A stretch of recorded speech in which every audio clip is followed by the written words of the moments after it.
Hey everybody, this is Michael M. Vassis from michaelmvassis.com. I'm curious, are you lacking in self-confidence? You know that little voice in your head that tells you whether you can or cannot do something?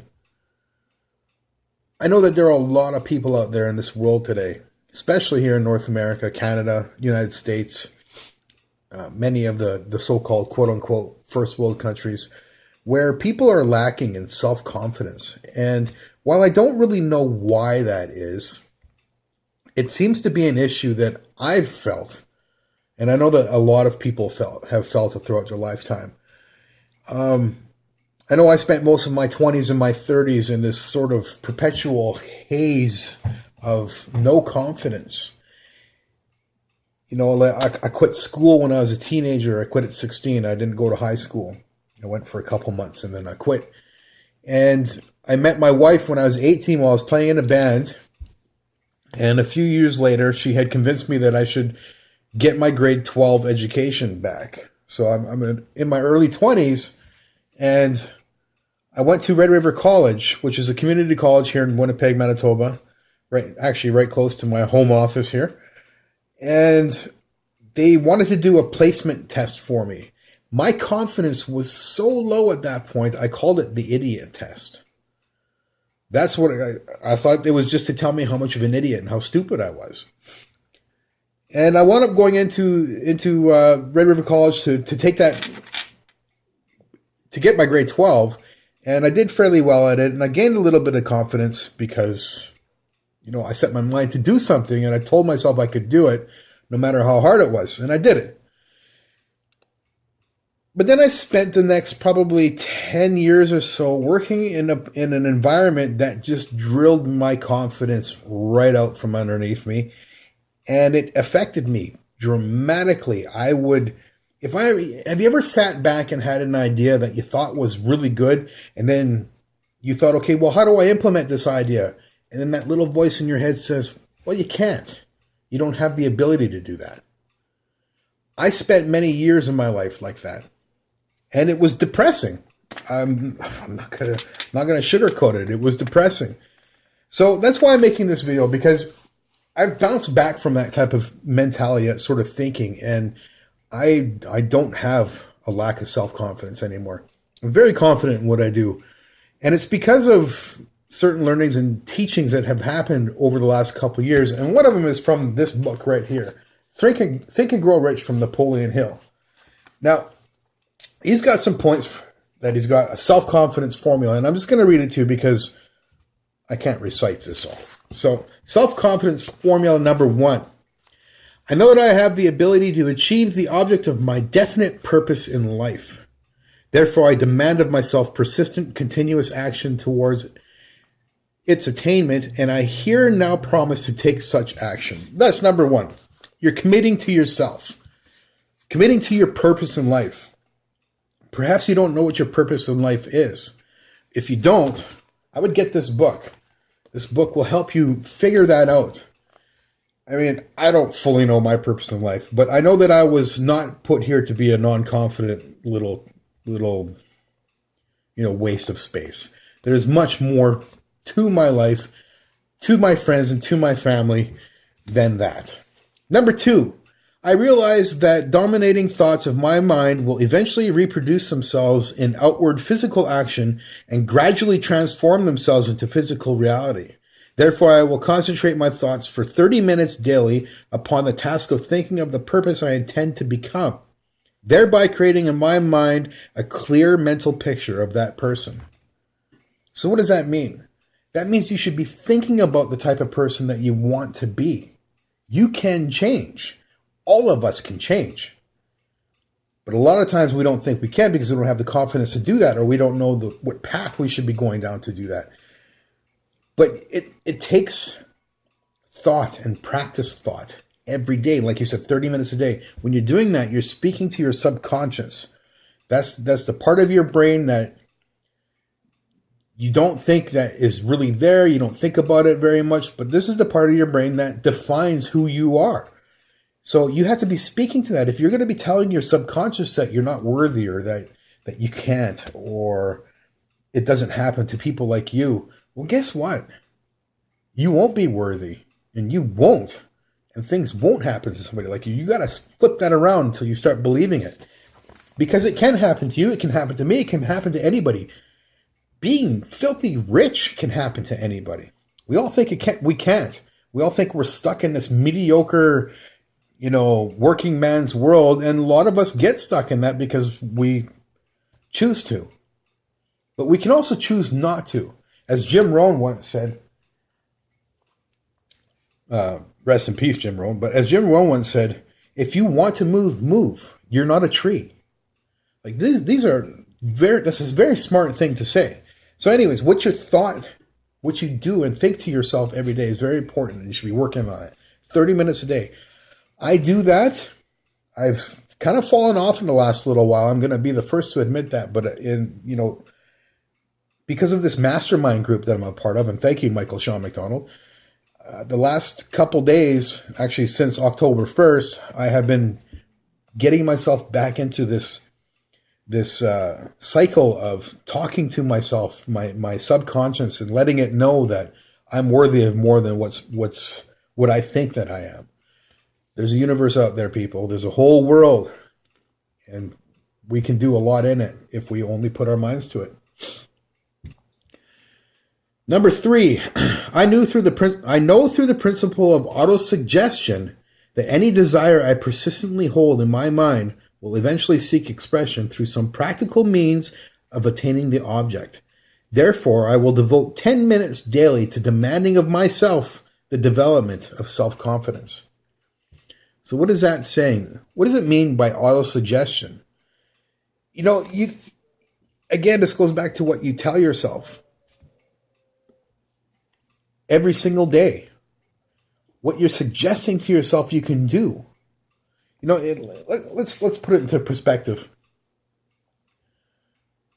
Let's say you were like me. You were in your 30s or maybe even your 40s, and you decide, okay, I've been doing such and such a job for so long. I need a change of pace. I want to go back to school. And you go back to school, and you tell yourself every day, I have to get up and go to school today. I have to go learn today. I have to do the best that I can with what I have so that I can complete school in a few years. And every day you do this, and every day it gets done. Before you know it, a few years is up, and you've graduated with either some sort of diploma or degree in your hand. That wouldn't happen if you didn't suggest to yourself that you were able to do it.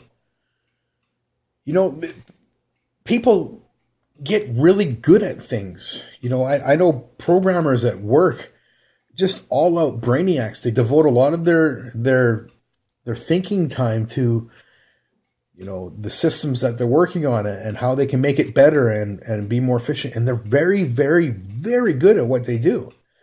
I know other people that go out and do laborious stuff and are very, very good at what they do because they're suggesting to themselves ways to get better. So this is something we all have in common, but we don't really think about. We don't think that we're doing this, but we are, in fact, auto-suggesting to ourselves different ways and means of getting better with whatever task it is that we're working on. So that's basically what point 3 is saying, and devote 10 minutes demanding the development of your self-confidence. Demanding it. Number 4, I have clearly written down a description of my definite chief aim in life. I will never stop trying until I have developed sufficient self-confidence for this attainment. Now, a definite chief aim in life, that can be many things and will vary from person to person. But if you're not thinking about that and writing stuff down and doing something to at least see that aim in life, then none of this is for you. If you're just content in going day by day, doing the same thing over and over again, and not really getting anywhere, just maybe a little bit somewhere in your in the company that you work for, fine. That's fine. That's okay. You do your thing. This isn't for you, and that's okay. You can move on. Although you're 9 minutes into this now, so you might as well just keep listening. Go for a chief aim in life. I mean, I've got some pretty fantastic goals that I have written down, And maybe one day I'll attain them. We'll see. Number 5. I fully realize that no wealth or position can long endure unless built upon truth and justice. Therefore, I will engage in no transaction that does not benefit all whom it affects. I will succeed by attracting to myself the forces I wish to use and the cooperation of other people. I will induce others to serve me because of my willingness to serve others. I will eliminate hatred, envy, jealousy, selfishness, and cynicism by developing love for all humanity because I know that a negative attitude towards others can never bring success. I will cause others to believe in me because I will believe in them and in myself. I will sign my name to this formula, commit to the memory, and repeat it loud once a day, with full faith that I will gradually influence my thoughts and my actions so that I will become a self-reliant and successful person. That's a mouthful right there. There's a lot going on in that. Basically, my take from that is what you put out into this world, you're going to get back. So if you're going to go out there with complete negativity, you're going to attract negativity to you. And you could think that that's, some kind of airy-fairy bullshit, but it's true. I know this is true because I've lived that negative life and I've attracted that negative thing. Now, in the last 2 years, I worked hard at changing my perspective on life. I no longer feel hatred. My anger rises a lot slower now. I'm not quick to anger anymore. For the most part, I don't hold grudges. I try not to let negativity affect me, although it does creep in. And there are negative people out there that do have an effect on me. And to that, all I can do is hope that they will one day see the light, that there is more to life than being negative, and that there's a lot more positive out there. And that once you start acting in a positive way, you'll attract positivity to you. That's my hope for those people. That's my hope for you. If you are living a life right now where you are full of negative thoughts and all you see is negativity around you and all you feel is negativity around you, then I challenge you to go through these 5 steps. And if you can't remember what they are, excuse me, re-listen to them in this video.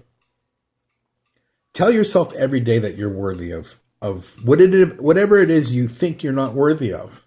Tell yourself every day that you can.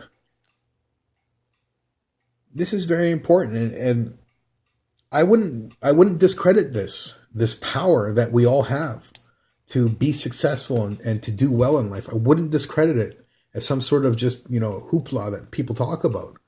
Because until you start living it and being it and truly trying it, you'll just never know. And what does it hurt? What does it hurt to talk to yourself for 30 minutes a day? First thing in the morning. Wake up 30 minutes earlier than you normally wake up. Train yourself to do this. I'll bet you within a month you'll start seeing a lot of positive around you. I'll bet you within a month you'll start seeing a little bit more success than you were having the previous month.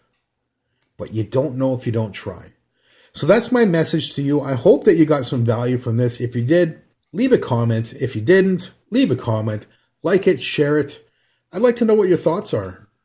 I'd like to know. I really want to know what people think about this whole thought of auto-suggestion and training ourselves to become better people. Because if I can do it, anybody can do it. So you all have yourselves a great day and be great because nobody else can be great for you. I'm Michael Amvasis. Till next time.